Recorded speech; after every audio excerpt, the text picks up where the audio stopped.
Now, I would imagine coming off of a big victory like that, 44-10, after moving up from 13-10, after only beating Ohio 28-14, we should move up in the rankings, right? We should at least shouldn't fall out of the top 10, at least. But I don't know. It's tricky. We're a small school team. We're a small conference team. Only time will tell. But as you can see, recapping last week, 44-10, 307 yards passing to their 89, 161 rushing to their 112, just completely obliterated Central Michigan. And some of the, you got a big matchup this week against UCLA and USC.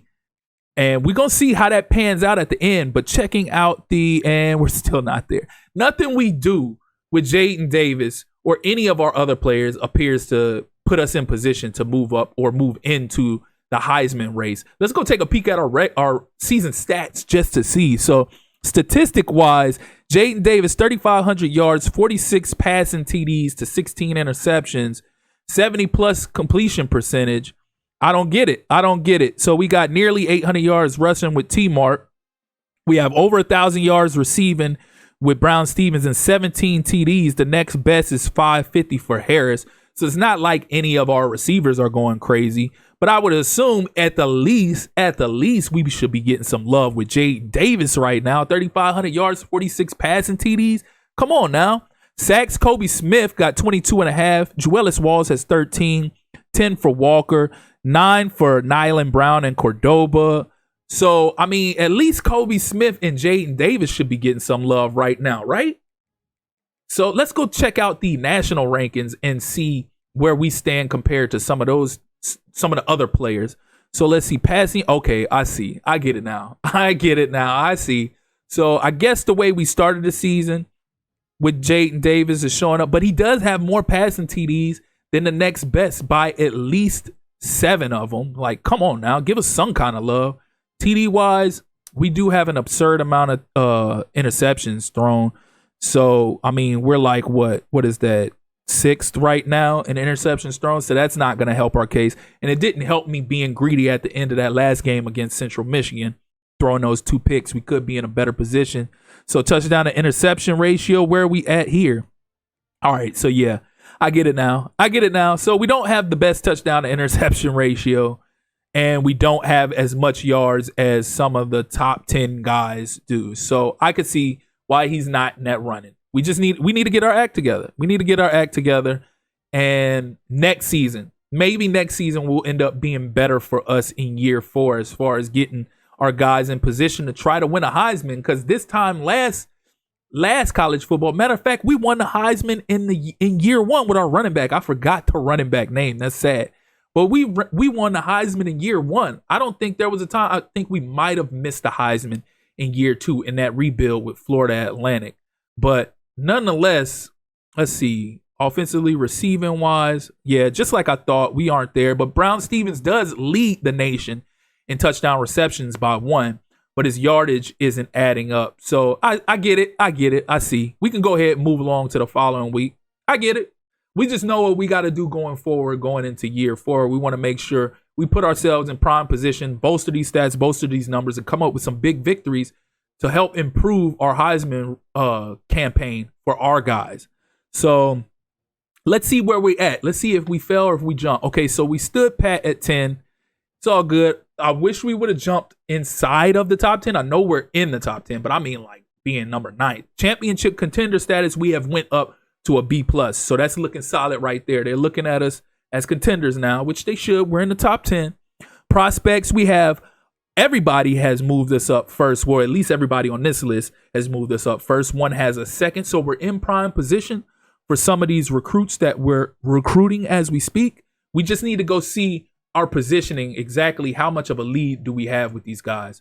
So there we are. We're on our way to our 3rd straight MAC championship where we face off against Toledo. So we'll be facing Toledo for a second time this season. If you remember, that first game was a blowout.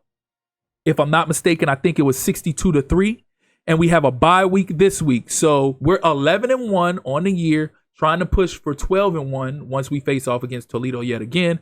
As you can see, the top 10 look like they really didn't change much. Looking at the college football playoff bracket for the year so far, and all of this is pending change depending on conference championship victories. But so far, the teams on a bye, you have Alabama, Georgia, Pittsburgh, and Miami. Then first round matchups, we looking at 12 East Carolina versus 5 Oregon, 9 Clemson against 8 Notre Dame, 11 Texas A&M versus 6 Florida, and 10 Kent State versus 7 Nebraska. So as it presently stands, we will be facing off against Nebraska on the road in the first round. I'd like for us to jump up and try to get one of those top 8 spots so we can have a home game. But nonetheless, just to be in a college football playoff period is a huge deal. So let's just make sure we maintain getting this victory over Toledo in the MAC championship. So taking a look back at the schedule, looking at how it started, again, we had that big opening week victory over Ohio State, 36-34, followed it up with yet another big time victory, overtime victory over Notre Dame, 38-35. Then we beat Michigan 31-28. Then we fell to Oklahoma, and that's when we ripped off a tear of a bunch of dominant victories over teams. And like I said, we had a close call against Ohio. Not too close. But nonetheless, we went on a tear since that Oklahoma game. We didn't want to get embarrassed like that again, so we made sure to apply pressure against all of our other conference opponents. So recruiting, I don't know if this is the last week or not. This may be the last week. It may be the week after the conference championship game. Top stories, late season bowl predictions. We mentioned it already.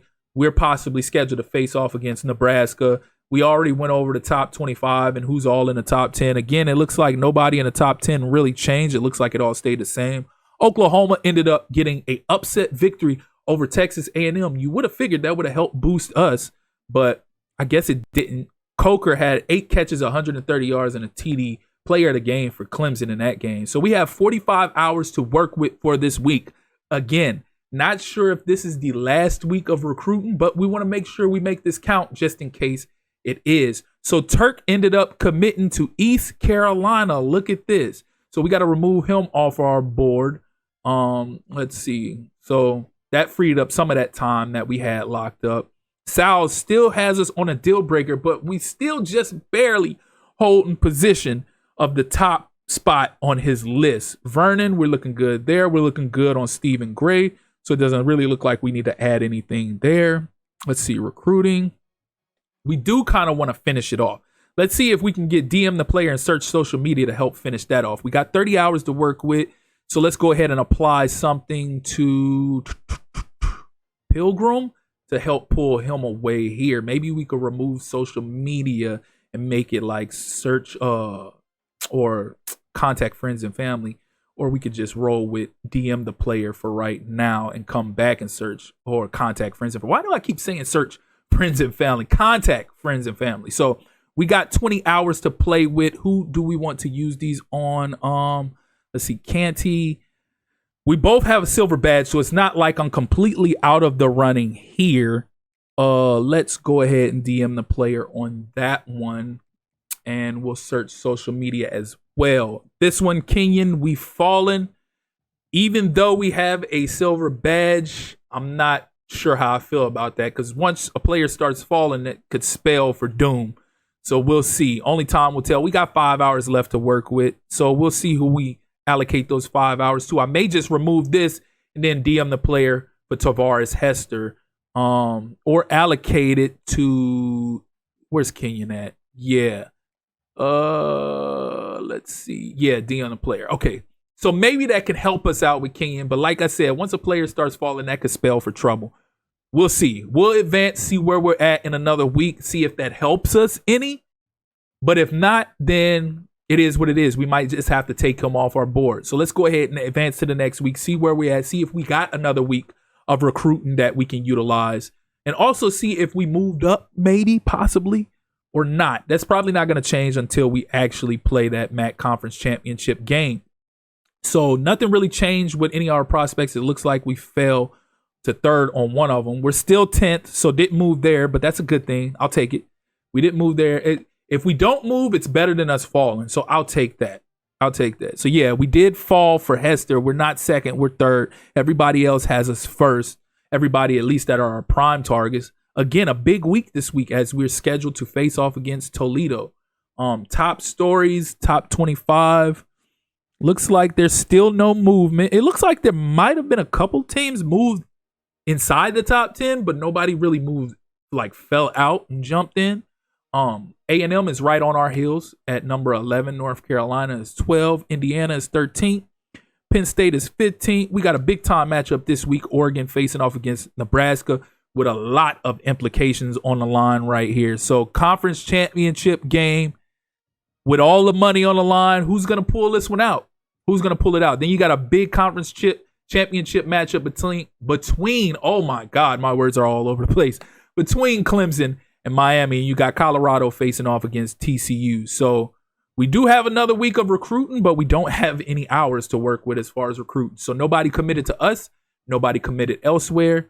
So I may take from others to try to give a little edge to some.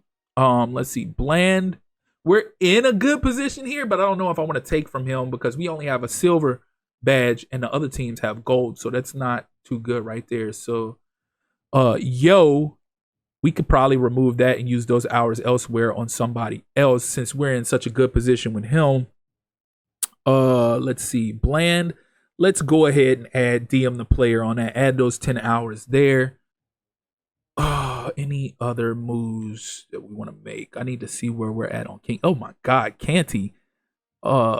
Fresno State is pulling away there. Okay, so we're gaining a little bit of ground with King, so we're not too far out of favor with him. Kindred, we are in good position there. We are in good position with Graves, Lecurker, whatever his name is. We're in good position with him. We're third for Tavares Hester, but it's not looking good for him as Miami of Ohio has a I don't even know what color tier badge that is, but it's not looking good. I'll put it to you like that. It's not looking good for us there. So Hoke, we're in prime position with him.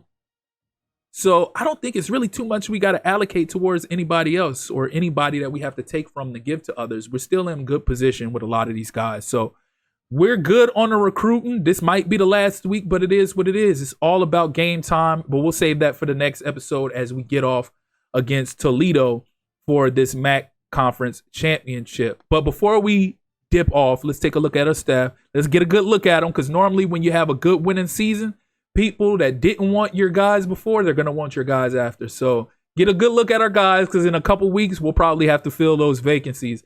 But that's going to do it for this episode. As always, if you're here for the first time or you're returning and you haven't liked or subscribed already, please do so. Click that notification tab so you can stay up to speed with more of this Kent State rebuild as well as other college football 26 content. Again, I appreciate you all for tuning in. That's been my time. Till next time.